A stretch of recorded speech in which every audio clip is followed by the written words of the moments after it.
Welcome, brave souls, to Fear File Chronicles, your one-way ticket to spine-chilling stories and terrifying tales. Tonight, we'll be diving into the darkest corners of the human mind with the story After the Fall, Part 5, pinned by the twisted mind of Locked 334. Together, we'll explore the unexplained and face our deepest fears. But before we begin, if you enjoy trembling in terror, be sure to hit that like button, share this video with your fellow fear fanatics, and subscribe to our channel. Don't forget to click the bell notification so you never miss an eerie episode. Your support truly means the world to us. So feel free to leave a comment below to join the Fear File Chronicles community. Now, without further ado, let's unravel the mysteries of the unknown together as we delve into tonight's fear-inducing story, After the Fall, Part 5. Dim the lights and prepare yourself for a chilling journey into the Fear File Chronicles. By August, they had reached North Dakota. This meant the border was not far away. Open fields, once bountiful with wheat, stretched for miles with only the occasional town speckled in between. Tony would stretch games of tag for hours, the two of them chasing each other across the ancient farmland. For Collin, it almost felt like he was a kid again, and there was no one to tell them when to stop. They hadn't seen another soul in months. The world was effectively theirs. Upon reaching a sign that read Pembina, Collin pulled out his atlas. His finger traced the route they were on and revealed to Tony that they were less than a day away from the border. Tony was ecstatic. He jumped up and down before playfully slapping Collin on the shoulder, shouting, "You're it!" The boy then bolted into a nearby field, its stalks of old wheat swaying rhythmically in the wind. Without a moment's hesitation, Collin shoved the map back into his pack and darted off after Tony. "I'm gonna get you, kid," he roared, casting aside his typical caution in the face of their impending freedom. They wove through the field, tagging each other back and forth. The tall grass parted with every step. Suddenly, Tony stopped and crouched down, giggling as he watched Collin fly past him. Oblivious, Collin swept the stalks aside, searching for his elusive friend. His hand finally found Tony's shoulder, and he gave him a gentle shove, sending the boy tumbling onto his hands and knees. "You're gonna pay for that," Tony yelled, grinning. In response, Collin sprinted away from their small patch, frantically seeking a suitable hiding spot. Emerging from the field, he found himself beside a withering tree. After surveying the area, he found it to be the perfect hiding spot. The stillness of the surroundings would make it harder for Tony to find him. He hunkered down behind the small tree, ready for his friend's approach. But that anticipation turned to terror when he felt the cold steel of a rifle barrel against his back.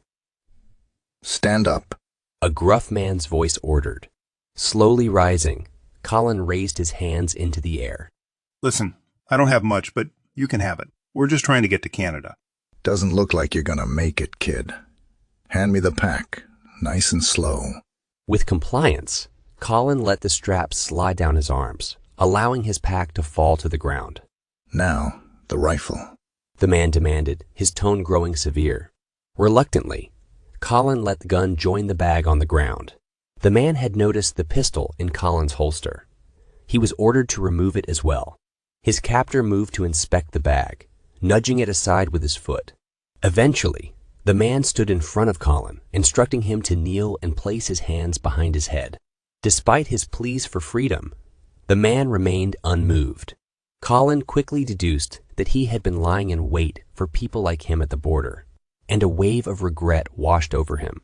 His lapse in caution had led to this predicament, and it terrified him that Tony was still out there, blissfully unaware of the danger that awaited.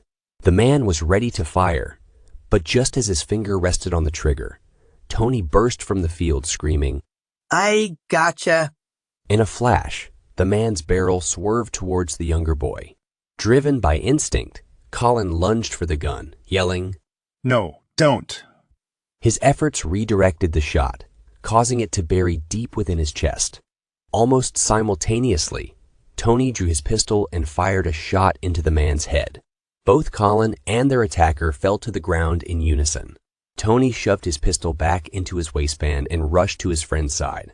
Frantically, he tried to stem the flow of blood gushing from Collin's wound, but to no avail. Gasping for air as blood filled his lungs, Collin struggled to speak. No, don't talk. I'm gonna take care of you like last time. You're gonna be okay. Tony said, tears streaming down his face. Despite his friend's insistence, Collin managed to shake his head and force a weak smile. It's okay, Tony. Shut up.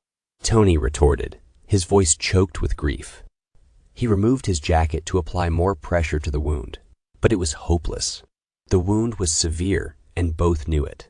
Remember, you promised. Collin whispered weakly, his breaths coming in gurgling gasps. No, no, no, no. Tony howled in denial. You promised. Collin stammered, struggling to breathe. I know I promised. I will survive. Tony finally conceded, his voice barely above a whisper. Collin's vision began to blur, but he managed to speak one last time. I love you, Tony. I love you too, Collin. Tony replied, tears flowing freely as he tried to embrace his friend one last time. Slowly, Collin's eyes closed.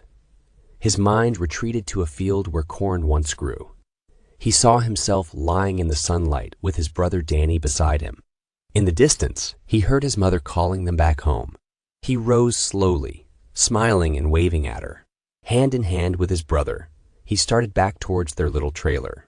When he turned his eyes to the sky, he saw the light descending again. This time, when it came, he went with it, leaving with his family. Tony took time to bury Collin's body next to the tree. With their hunting knife, he carved Collin's name into the bark, along with a rough estimate of the date. He wanted to ensure his friend was never forgotten because he knew that he would never forget Collin. To him, Collin had been more than a brother. He had been the closest thing Tony had to a father figure. Tony gathered their belongings and set off towards the Canadian border. He wasn't sure what awaited him, but he was determined to keep his promise. He would go on. He would survive no matter what. Well, my friends, we've reached the end of tonight's chilling tale, After the Fall, Part 5, by the talented Locked 334. I hope you've enjoyed our descent into darkness and that you'll carry a piece of the Fear File Chronicles with you as you drift into uneasy dreams. If our story left you shivering and shaking, don't forget to like this video, share it with others who crave a good scare, and subscribe to the Fear File Chronicles for more haunting horrors.